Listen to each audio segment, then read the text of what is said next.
राजस्थान में चुनाव का डंका बजने वाला है। सभी पार्टियां दमखम के साथ तैयारियों में जुटी हुई है।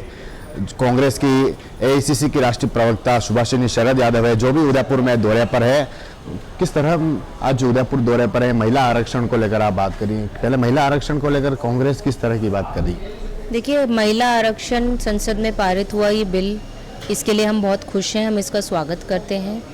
बस हम ये उम्मीद कर रहे थे कि जो स्पेशल सेशन बुलाकर, सत्र बुलाकर इस बिल को लाया गया और जिस तरीके से सिर्फ मुद्दों को और जो आने वाले चुनाव हैं उसकी हार को देखते हुए एक ऐसे बिल का जुमला फेंक दिया गया है जिसके लागू होने की कोई सीमा ही नहीं है, जिसके लागू होने की कोई हमें ऐसी स्थितियां नहीं दिख रही हैं कि 2040 तक भी ये लागू हो जाएगा।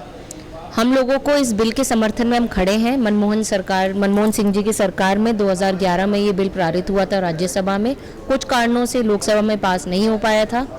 लेकिन दुख की बात यह है कि पूर्ण बहुमत में होने के बावजूद 10 साल बाद बीजेपी सरकार को, केंद्र सरकार को महिलाओं की याद आई, और ऐसी याद आई जिसमें ये सपना साकार होता हुआ नहीं दिख रहा है। बीजेपी कह रही है कि कांग्रेस को ऐसा जो अधिनियम है पारित होता देखना नहीं चाहती, इसलिए इस तरह की बात करी। कांग्रेस का दी हुई देन है ये जो आप देख रहे हैं, महिला को आरक्षित करने की और महिला को आगे लाने की राजीव गांधी जी की सोच थी, सोनिया गांधी जी की मेहनत थी, राहुल गांधी जी का सपना था, मनमोहन सिंह जी द्वारा किया गया पारित बिल था। बीजेपी एक ऐसी पार्टी है जो महिला आरक्षण के खिलाफ थी और सरकार से उन्होंने सहयोग वापस लेने का काम किया था।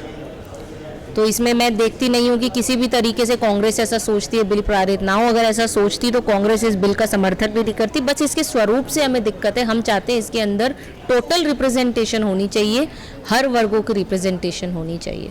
राजस्थान में चुनाव नजदीक है, गहलोत सरकार और अन्य जो नेता है आपके, वो कह रहे हैं कि फिर से सरकार बनाएंगे। कैसे बनाएंगे, क्या मुद्दे हैं आपके पास? मुद्दा विकास का है, गहलोत जी का किया हुआ काम है जो हर घर में बोलता है, गहलोत जी की दी हुई देन है जहाँ पे हर वर्ग खुशी से अपना जीवन व्यतीत कर रहा है।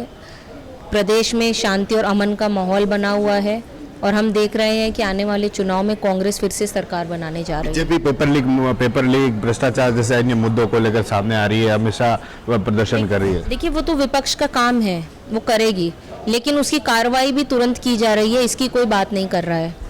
अशोक गहलोत जी अगर प्रदेश में ऐसा कोई भी काम होता है तो उसके तुरंत प्रभाव से उस चीज़ पर कार्रवाई करते हैं और उसको लागू करने का काम करते हैं। एक प्रदेश को चलाना जितना जिम्मेदारी का काम है, उसका नतीजा देखना भी उतना ही हम लोगों के लिए बहुत ज़रूरी है। जो चुनाव है तो उसमें क्या महिलाओं की कांग्रेस किस तरह की भागीदारी रखने वाली इस बार? महिलाओं के साथ साथ हर वर्ग को भागीदारी मिलेगी। सामान्य वर्ग, पिछड़ा वर्ग, अल्पसंख्यक वर्ग, हर तरीके के वर्गों को आगे लाने का काम किया जाएगा और ये आप जब लिस्ट देखेंगे उसमें आपको देखने को मिलेगा। प्रधानमंत्री मोदी हैं जो लगातार राजस्थान के दौरे पर है। अभी 2 अक्टूबर को और राजस्थान में उनका मेवाड़ बागड़ का दौरा करने वाला है। अब कांग्रेस उनको किस तरह का साधने का प्रयास करेगी? देखिए, ये डर है, खौफ है अपनी भूमि को छीनते हुए देखने का, कि देखते हुए कि हम हार रहे हैं। तो इसी तरह से बौखलाहट में प्रधानमंत्री जी निरंतर समय दे रहे हैं, लेकिन जनता समझ गई है। जनता ने जवाब कर्नाटक में दिया, हिमाचल में दिया और राजस्थान, छत्तीसगढ़ और मध्य प्रदेश में भी देने वाली है कि जनता को बदलाव चाहिए। जनता अब जुमलों पे और 15 लाख खाते में आने के और बेरोजगारी में जो रोजगार मिलने की बात थी बेरोजगारों को, उनके शगुफों पे अब नहीं चलेगी, मुद्दों पर चलेगी और ऐसी सरकार के साथ रहेगी जो काम करेगी। कांग्रेस इस बार राजस्थान में कांग्रेस का चेहरा कौन रहने वाला है मुख्यमंत्री?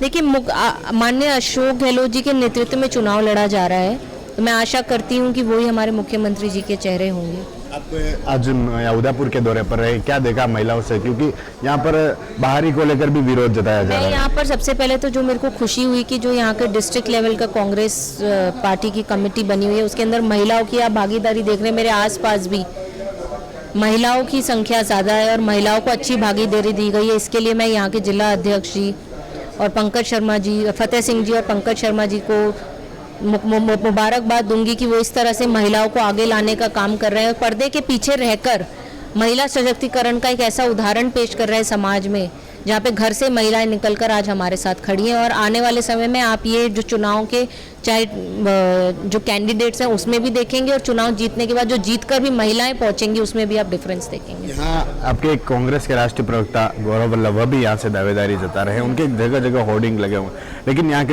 के लोग हैं जो स्थानीयों को लेकर प्राथमिकता की बात कर रहे हैं, आप क्या कहेंगी? देखिए, लोकतंत्र में कोई भी कहीं से अपनी भागीदारी पेश कर सकता है, वो मुद्दा नहीं है, लेकिन जो अंत में तय किया जाएगा वो हमारी स्क्रीनिंग कमेटी, हमारे माननीय अध्यक्ष जी खड़गे जी, उनके नेतृत्व में जो पीसीसी है राजस्थान की, वो तय करेगी और वो सारे समाज को देखते हुए तय करेगी। राहुल गांधी का जब राजस्थान में दौरा था, राजस्थान उन्होंने सभा में कहा था कि दूसरी जगह तो उन्हें जीत रहे हैं, लेकिन यहाँ पर वो रहने वाला है। नहीं, ऐसा कुछ नहीं है, ऐसा कुछ नहीं है। हम यहाँ पर देख रहे हैं, मैं यहाँ खुद उदयपुर में आई हूँ, यहाँ के स्थानीय लोगों से मिली हूँ, हम लोग यहाँ चुनाव जीत रहे हैं।